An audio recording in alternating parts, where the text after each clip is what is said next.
દર્શક મિત્રો, મહામંથન મંતવ્ય ન્યૂઝમાં આપનું સ્વાગત છે।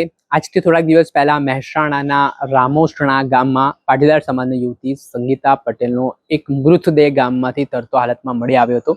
જે બાદ પાટીદાર સમાજના આગેવાનો મેદાને આવ્યા હતા ને રીતસર લડાઈ ચલાવી હતી, જેમાં પાટીદાર સમાજના આગેવાન વરુણ પટેલ દ્વારા સોશિયલ મીડિયાના માધ્યમથી કેટલાક સવાલો પોલીસની કામગીરી સામે ઉઠાવ્યા હતા। તેમણે આ મામલે મહેસાણાના એસપી હિમાંશુ સોલંકીને મળીને રૂબરૂ રજૂઆત પણ કરી હતી ને ત્યારબાદ આ સમગ્ર ઘટના મામલે પોલીસ હરકતમાં આવી હતી ને પોલીસે જેસંગ ઠાકોર નામના વ્યક્તિ સામે હત્યા અંગેનો ગુનો દાખલ કર્યો। આ ઘટનામાં કહેવાયું છે કે સંગીતા પટેલ છે તેઓ કોઈ કામ અર્થે મજૂરી કામ માટે જવાનું કહીને ઘરેથી નીકળ્યા હતા અને તેમને કોઈ અતોપતો લાગ્યો નહોતો ને ત્યારબાદ જે તેમનો મૃતદેહ મળી આવ્યો તેના કારણે પીડિત પરિવારના પગ નીચેથી જમીન સરકી ગઈ હતી। આ ઘટનાને લઈને હવે આમ આદમી પાર્ટીના મહિલા પ્રદેશ પ્રમુખ પાયલ સાકરિયા મેદાને આવ્યા છે, જ્યાં તેમણે દોષિતો સામે કડકમાં કડક કાર્યવાહીની માંગ કરી છે। પાટીદાર સમાજની યુવતી સાથે જે હત્યાની ઘટના બની તે મામલે તેમણે ગુજરાતની કાયદો અને વ્યવસ્થાની સ્થિતિ સામે સવાલ ઉઠાવ્યા અને નિષ્ફળતા ગણાવી છે અને કહ્યું છે કે એક તરફ સરકાર મોટા મોટા દાવાઓ કરે છે ગુજરાતમાં મહિલાઓની સુરક્ષાને લઈને, પરંતુ જે વાસ્તવિકતા છે તે તદ્દન અલગ છે। આ મામલે પાયલ સાકરિયાએ હુંકાર ભરતા શું કહ્યું તે સાંભળો। નમસ્તે। મહેસાણાની અંદર જે પટેલ સમાજની એક બેનની હત્યા કરવામાં આવી, ત્યારબાદ એમને સળગાવી દેવામાં આવી। એમને પરમ કૃપાળુ પરમાત્મા એમને શાંતિ આપે, એમના ચરણોમાં સ્થાન આપે એવી ભગવાનને પ્રાર્થના કરું છું। રોજે કોઈને કોઈ બેન સાથે અપરાધ થઈ રહ્યો છે આપણા ગુજરાતમાં। કોઈને કોઈ બેન પીખાઈ રહી છે, કોઈની દીકરી પીખાઈ રહી છે, કેટલાય પરિવારના સપનાઓ ચકનાચૂર થઈ રહ્યા છે। આજે મહેસાણાની બેન સાથે થયું।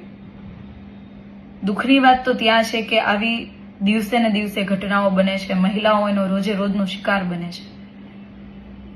ત્યારબાદ પોલીસે એમની ફરિયાદ લેવી જોઈએ, પોલીસે એમના ઉપર કડક કાર્યવાહી કરવી જોઈએ, પરંતુ જ્યાં સુધી એ બેન જીવતી હતી ત્યાં સુધી એની પીડા નહીં દેખાય।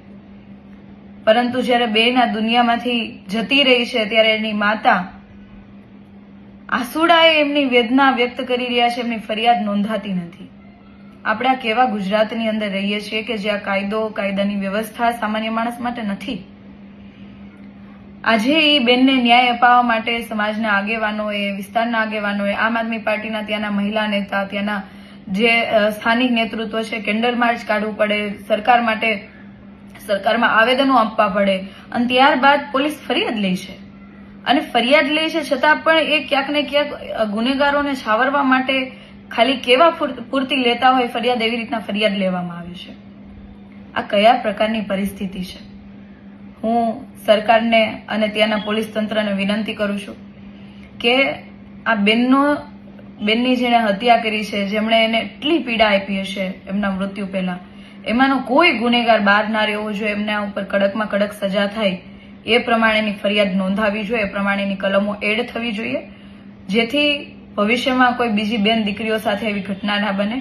એ બેનને ન્યાય મળે, એમના પરિવારને ન્યાય મળે। બસ આટલી જ રજૂઆત સાથે સરકારને એટલી વિનંતી કરું છું કે તમે આજે કડક પગલાં લેશો તો આવનારા સમયમાં બીજી ઘણી બહેનો આ બાબતે સુરક્ષિત રહેશે અને આવા હેવાનો જ્યાં સુધી બહાર ફરતા રહેશે ત્યારે કોઈને કોઈ બેન દીકરી અપરાધનો શિકાર બનતી રહેશે અને જેના કારણે આ દુનિયા છોડવાનો વારો આવતો રહેશે। જેથી જે ગુનેગારો છે એમના ઉપર કડકમાં કડક સજા થાય। બસ આટલી જ માંગ સાથે જય શ્રી કૃષ્ણ। જે આપણે સાંભળ્યા હતા આમ આદમી પાર્ટીના મહિલા પ્રદેશ પ્રમુખ પાયલબેન સાકરિયા, તેમનું મોટું નિવેદન સામે આવ્યું છે અને આને લઈને આમ આદમી પાર્ટીની મહિલા પાક છે તે સંગીતા પટેલને ન્યાય મળે ને આરોપીઓ સામે કડકમાં કડક કાર્યવાહી થાય તે માટે કેન્ડલ માર્ચ યોજશે, શ્રદ્ધાંજલિ આપશે તેવું નિવેદન પણ તેમણે આપ્યું। દર્શક મિત્રો, આવા જ નવા વિડીયો સાથે આપણે માહિતગાર કરતા રહીશું, પણ આપણને અપડેટો આપના સુધી પહોંચાડતા રહીશું। એટલે મહામંથન મંતવ્ય ન્યૂઝ જોતા રહો, લાઇક કરો, શેર કરો।